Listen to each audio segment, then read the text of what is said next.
Só para aquecer a conversa e para iniciarmos esta conversa, eu escolhi aqui um texto que eu vou ler, que é um exemplo da Ofwat, ou seja, a Ofwat, que é o regulador no Reino Unido, ele aplicou penalidades e pagamentos compensatórios com uma elevada visibilidade pública e aplicou a seguinte multa. Ou seja, isto é uma notícia de 2019.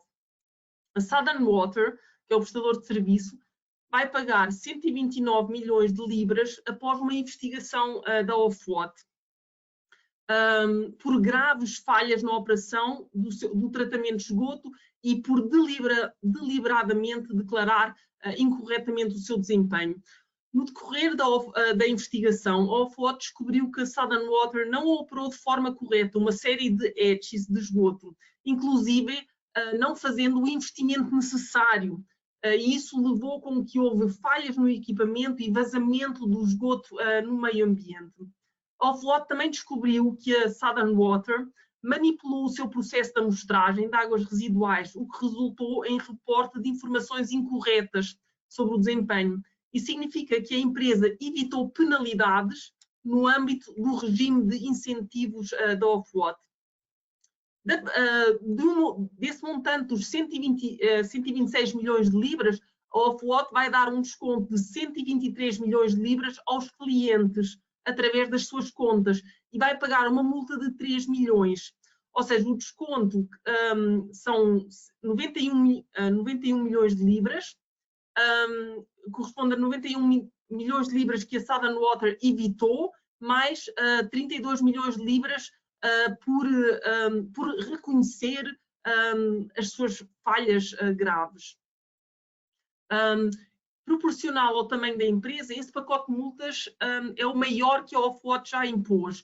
A quantia teria sido maior se a Southern Water não tivesse colaborado com a investigação e resolvendo as falhas e concordando com este pacote de pagamentos. Os clientes, os usuários da Southern Water, vão ter um desconto nas suas contas de 61 libras, sendo 17 libras em 2020 e 2021 e 11 libras em cada um dos 4 anos seguintes. Ou seja, os usuários vão ver na sua fatura, estamos a receber um desconto porque a Southern Water incumpriu. A Southern Water, após isso, nomeou um novo diretor executivo em janeiro de 2017 e houveram mudanças substanciais na equipe de gerenciamento e da empresa após isso. A Southern Water introduziu novos arranjos de governança e comprometeu-se em apoiar o monitoramento e reporte rigoroso, além de um programa para mudar a cultura da empresa que possibilitou essas falhas e comportamentos. Também foram feitos investimentos na ETSIS para evitar falhas no tratamento. Aqui a chefe executiva da Ofwat, Rachel Thatcher, disse que o que descobrimos neste caso é chocante. Ao todo, mostra que a empresa estava sendo administrada com descaso por suas responsabilidades para com a sociedade e o meio ambiente. Não foi apenas o fraco desempenho operacional, mas os esforços coordenados para ocultar e enganar clientes que fazem que isto seja preocupante. O anúncio que a Ofwat fez, que isto em 2019, serve como lembrete para todas as empresas das suas responsabilidades perante a sociedade e o meio ambiente e as medidas a tomar, ou seja, as medidas que são tomadas se elas forem negligenciadas. A Ofwat não investigou o impacto ambiental, ou seja, essa parte, digamos que não faz parte da multa.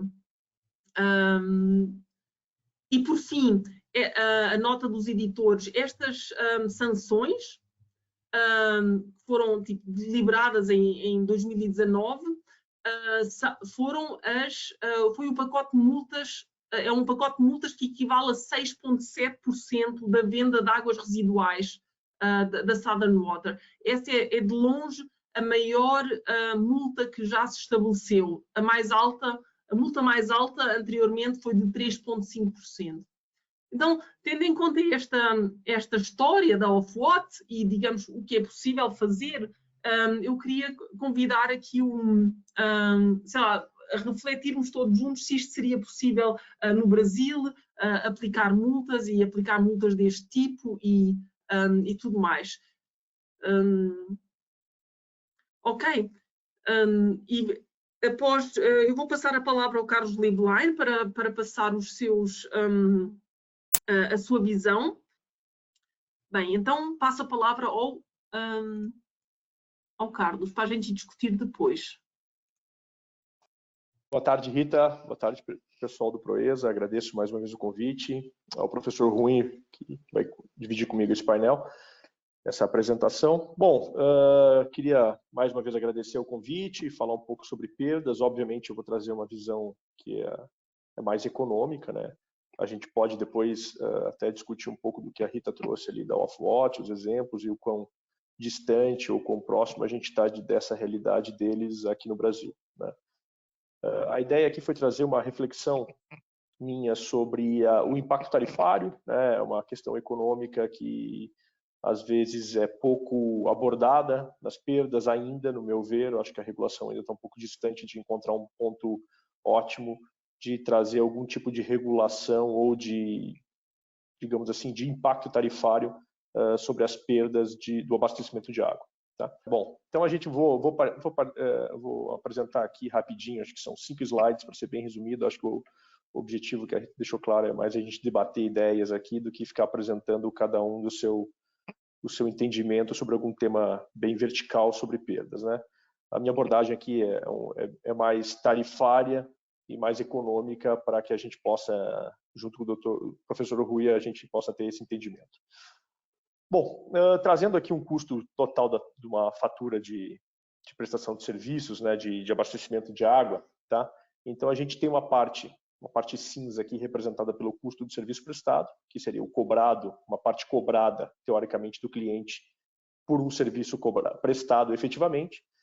E a gente não pode esquecer que as perdas nada mais é do que uma parcela cobrada por um serviço não prestado, tá? Então, teoricamente, é um serviço que não é prestado para o cliente. A gente tem um indicador médio, né, nacional, que eu também acho ele bem ruim para falar, mas enfim, é o máximo que nós temos hoje, que são as perdas totais, em torno de 35%. Tá?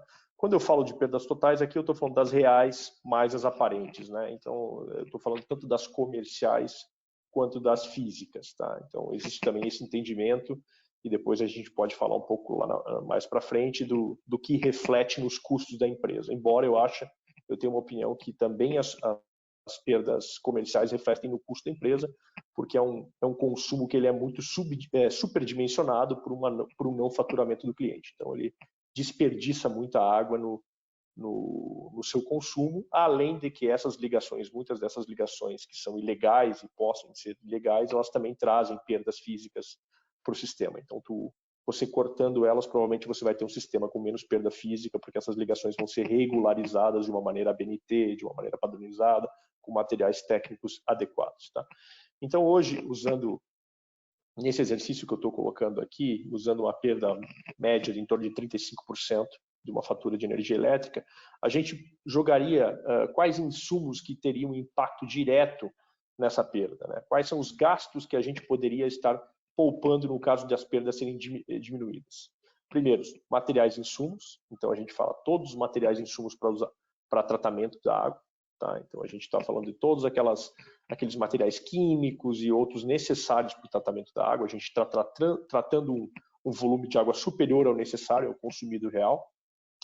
Pessoal e terceiros, a gente está falando tanto de pessoas próprias, né, de profissionais próprios da empresa, da folha de pagamento e outros tipos de contratação própria que a empresa pode ter, além de terceiros, fornecedores e outros tipos de profissionais que trabalhem também no dia a dia da concessionária. A energia elétrica, né, um dos grandes pilares que o Proeza trabalha é a própria energia elétrica, a economia de energia elétrica. Obviamente, o tratamento de energia elétrica é um tratamento o tratamento de água, desculpa, é um tratamento que ele demanda muito esforço, muito consumo de energia. Tá? Então, a gente também está desperdiçando nesse tratamento maior. materiais gerais, aí entre todos os tipos de materiais que são necessários para se, teoricamente, fazerem, por exemplo, uma estrutura desse tamanho, de ETA, da própria concessionária funcionar, e outras despesas gerais que seriam a partir de um superdimensionamento dessa capacidade que a empresa tem. Tá? O que eu coloco aqui também, e que pouquíssimo eu tenho visto ser falado também, é que as pessoas esquecem que o próprio investimento ele também faz parte do desperdício da perda, né? Ele também é impactado pela perda. Né? A partir do momento que eu tenho que ter uma captação maior, a partir do momento que eu tenho uma adução maior e uma reservação maior para suprir uma demanda que ela é superdimensionada por causa da perda, eu também estou consumindo mais investimento do que o necessário. Então, também há um desperdício na questão do investimento, tá? Que poderia ser subdimensionado, poderia ser racionalizada no caso do suprimento ou da diminuição das perdas. Tá? E isso eu vi muito pouco sendo falado, tratamento, algum tipo de índice de aproveitamento em cima de alguns equipamentos que estão só ali para prevenir perdas, mas que, na verdade, o consumidor hoje paga integralmente por esses investimentos que, às vezes, estão ali simplesmente para funcionar pouco, por uma segurança do sistema, mas essa segurança do sistema associada a uma perda relativa muito alta. Então, quer dizer, ela tem toda uma ineficiência também interna devido à perda. Ela é diretamente proporcional à ineficiência dela sobre a perda. Então, nesse exercício que a gente fez, uma concessionária tal que a gente usou de exemplo, que tem os números bastante divulgados e abertos, a gente chegou a mais ou menos 10% da tarifa quando somados todas as despesas operacionais, sem falar de investimentos. Tá? Então, quando a gente fala de investimentos e depois ainda fala de um outro item aí também, que tem impostos que são pagos a mais. Por que impostos, Carlos? Porque os impostos são necessários para dar uma receita extra para que a empresa possa custear esses custos também de desperdício. Ou seja, até impostos como os PIS e COFINS, a empresa tem que pagar mais em função de uma receita maior que ela tem que ter para suprir as perdas dela. Então, esses impostos também são pagos de uma maneira superavaliada e que não precisaria. Ok? Então, quando levados impostos e investimentos nesse cálculo, essa perda na tarifa total do cliente poderá, nesse exercício de 35% de perda, pode chegar a 15%. Tá? Então, para tu ver, a gente tem uma questão aqui apenas para dimensionar o quanto isso poderia representar na fatura de um cliente. 35% representa na fatura de um cliente. Tá? Passando isso, a gente coloca a fórmula geral aqui da receita requerida, e aqui vocês podem talvez entender com mais precisão por que os impostos também impactam aqui, porque eu preciso, para ter uma receita que iguale todos os custos, uma cobertura de impostos também. Tá? Então, obviamente, quando eu aumento esse cara aqui, aumento as despesas, aumento o investimento, eu vou ter que ter uma receita maior. E essa receita maior simplesmente também é compensada por um imposto maior. Então, a gente chega à conclusão de que todos os elementos, as variáveis do cálculo da receita requerida são influenciadas pelas perdas. Tá? Tanto o investimento, que daí se tira a remuneração do capital, multiplicado por uma taxa de retorno. Quer dizer, então, não só se perde o investimento, como se tem uma remuneração indevida por um investimento que poderia ser mais adequado. Também se tem a amortização, que é a devolução desse investimento, né, do valor investido.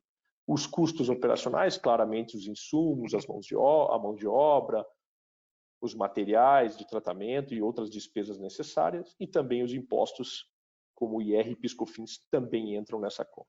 Tá?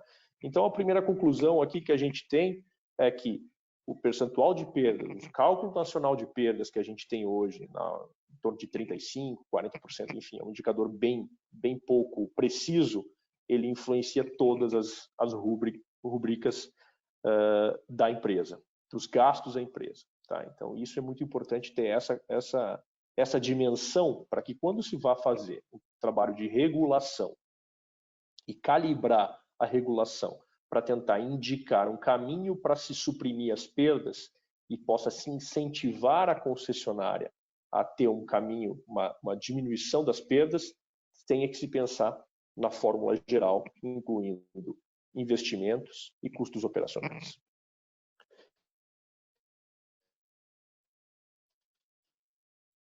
Tratando aqui num caso também prático, eu vou fazer só um exercício de cálculo aqui, ele não é tão complexo como parece, mas aqui eu trago nesse primeiro bloco à esquerda aqui, a composição da tarifa. Tá? E eu separei em três principais linhas aqui, tá? Pode ser drivers, assim, ou elementos, rubricas, né? Conjunto de rubricas fica melhor, que são diretamente ligadas à estrutura da tarifa. Então, a tarifa dessa empresa ela tem uma parte de custos, que são tratados em energia, tratamento pessoal e outros. Os outros elementos da estrutura tarifária são melhoria e substituição de ativos, então aqui a gente está trabalhando diretamente em investimentos, e outros investimentos diretamente colocados e aprovados, teoricamente, pela agência reguladora, que são investimentos para combate a perdas. Tá? Então, esses elementos aqui, eu faço o exercício de que os insumos perdidos no OPEX representam 22,75% dos gastos desta rúbrica. Tá? Desta rúbrica. A melhoria e substituição de investimentos representam da rúbrica de investimento 19,79%. E o combate à perda dos totais de investimento representa 17,46%. Na ala B, aqui no lado B, na coluna B, eu simplesmente estou ponderando pela representatividade do OPEX, no caso dos insumos perdidos, né, dos insumos de água que são desperdiçados em função de uma perda de 35%. E pondero também os investimentos pelo total do investimento, quanto o investimento representa na tarifa total no custo médio da tarifa. Então, eu estou falando, nesse caso, que uma tarifa de R$100, R$42 a princípio são custo e R$36 são investimentos. Então, quando eu pondero a coluna B, multiplico pela coluna A, eu tenho de que as perdas de insumos representam 9,63% da tarifa total dessa concessionária. E os investimentos em melhoria e substituição e combate a perdas, 7,23% e 6,37%. Tá? O próximo exercício que eu faço na quarta e quinta coluna é apresentar que se a concessionária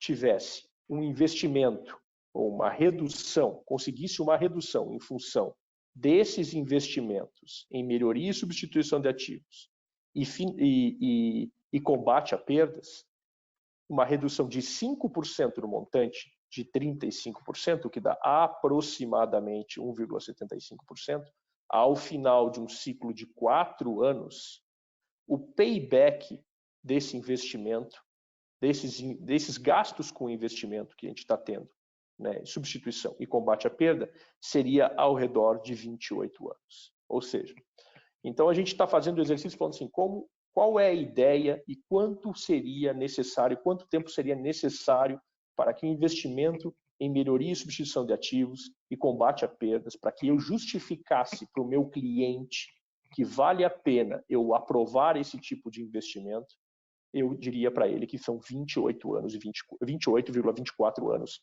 de payback, ou seja, esse investimento com essa redução de custo se pagará em 28,24 anos. Mas, Carlos, isso é muito tempo? Relativamente sim, mas se a gente pegasse que os ativos de abastecimento de água, de saneamento, tem uma depreciação média em torno de 30 anos, 35 anos, tá? Isso fazendo uma média, né, de todos os ativos, e é um exercício que se faz bastante, 35, 40 anos até em alguns casos, dependendo também da vida útil dos ativos da concessionária, mas a gente pode falar de 35 a 40 anos. Eu diria que esse investimento sim, ele tem um bom prazo de pagamento 28 anos, certo? Seria um bom prazo de pagamento. Tá? E por que fazer esse exercício, Carlos? Qual a necessidade que eu tenho de fazer esse exercício? Bom, a necessidade que eu tenho de fazer esse exercício, na minha opinião, claro, e é aqui que a gente está expondo essa opinião econômica, é de que você precisa, e cada vez mais, também trabalhar a questão dos investimentos, que os investimentos tenham, sim, um resultado econômico palpável, materializado para as concessionárias. Nesse caso, a gente está falando de praticamente 14% da tarifa que é gasto com melhoria e substituição de ativos e combate a perdas. Olha, o que se espera quando se investe em melhoria e substituição de ativos e combate a perdas? Melhor eficiência da concessionária. Então, esperar que a concessionária, investindo 15% da tarifa dela, 14% do total da tarifa dela, tenha uma redução de pelo menos 5% no indicador, 5% do indicador de perdas ao final de 4 anos, ou seja, está falando alguma coisa de 0,4 ao ano, tá? É uma coisa bastante material.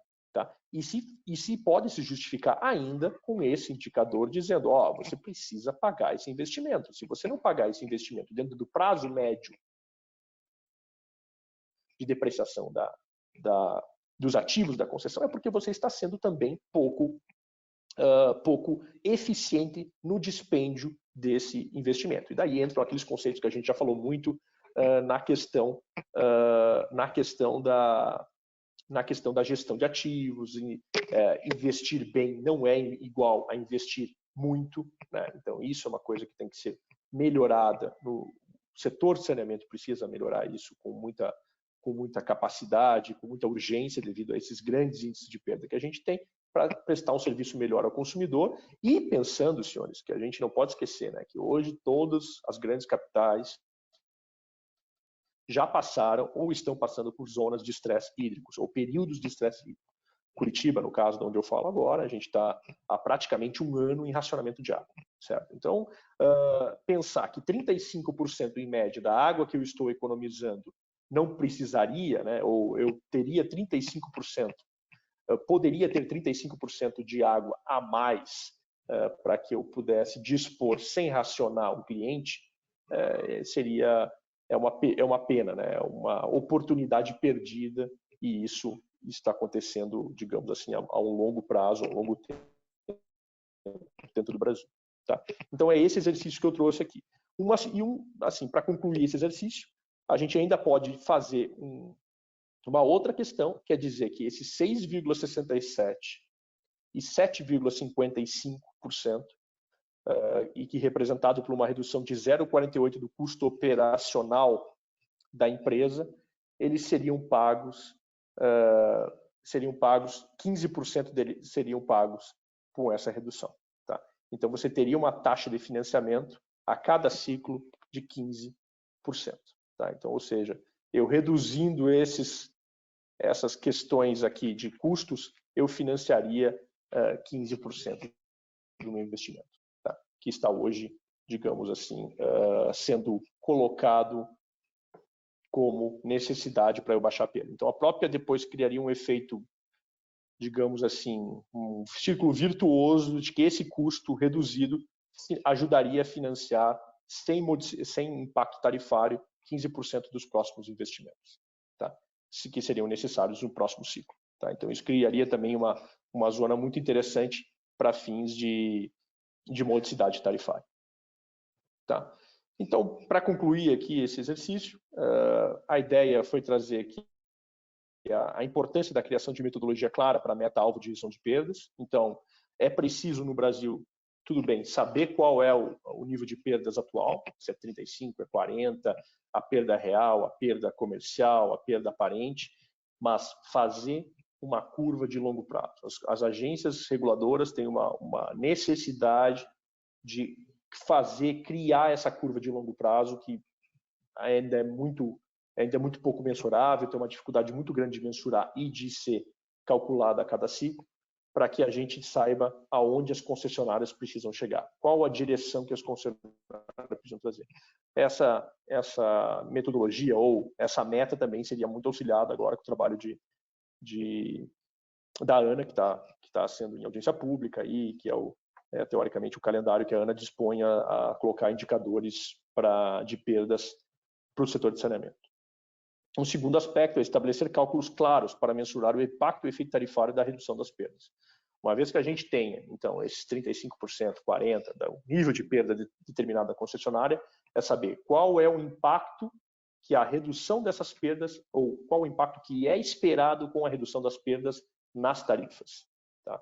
Isso tem que ser feito, esse exercício que eu fiz foi um exemplo, pode ser feito outros, enfim, deve ser criados mecanismos para se mensurar esse impacto, para mostrar para o cliente o que ele efetivamente vai ganhar em função das perdas.